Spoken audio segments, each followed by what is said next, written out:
एक आदमी के पास गधा था। वह मिट्टी के बर्तन बनाता और गधे से काम लेता।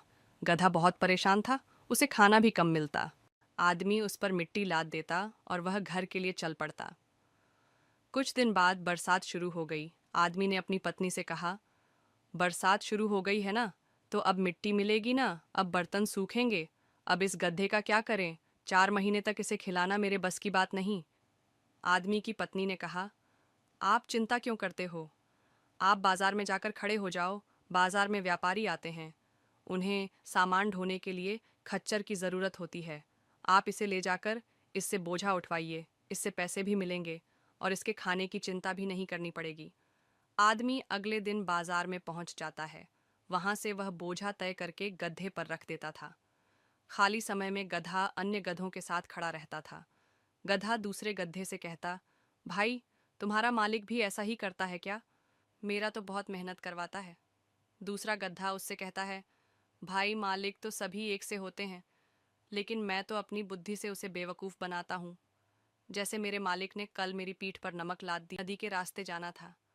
मैं जैसे ही नदी में उतरा, मैं थोड़ी थोड़ी देर में थोड़ा नीचे हो जाता, जिससे नमक पानी में घुल जाता और मेरा बोझा कम हो जाता था। गधे को भी समझ आ गई। उसके मालिक ने अगले दिन उसकी पीठ पर कपड़ों के गट्ठर लाद दिए। गधा जैसे ही नदी में गया, उसे दूसरे गधे की बात याद आ गई। वह बार बार नीचे बैठने लगा, लेकिन ये क्या, जैसे ही वह नीचे बैठकर उठा, उसका गट्ठर और भारी हो गया। कपड़े पानी में भीग गए और कपड़ों में पानी भर जाने के कारण वे और भारी हो गए। गीले कपड़े देखकर उस आदमी को गुस्सा आया। उसने गधे को बहुत मारा।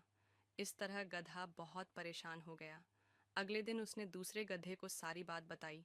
यह सुनकर वह हंसने लगा। उसने कहा, तू गधा होने के साथ साथ मूर्ख भी है। यह सुनकर गधे को बहुत बुरा लगा। उसने सोचा, इसकी बातों में आकर पिटाई भी हुई, ज्यादा बोझ भी उठाना पड़ा।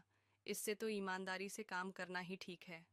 इससे हमें यह शिक्षा मिलती है कि अपना काम ईमानदारी से करना चाहिए, मेहनत से घबराना नहीं चाहिए और दूसरों की सीख आंख बंद करके नहीं माननी चाहिए।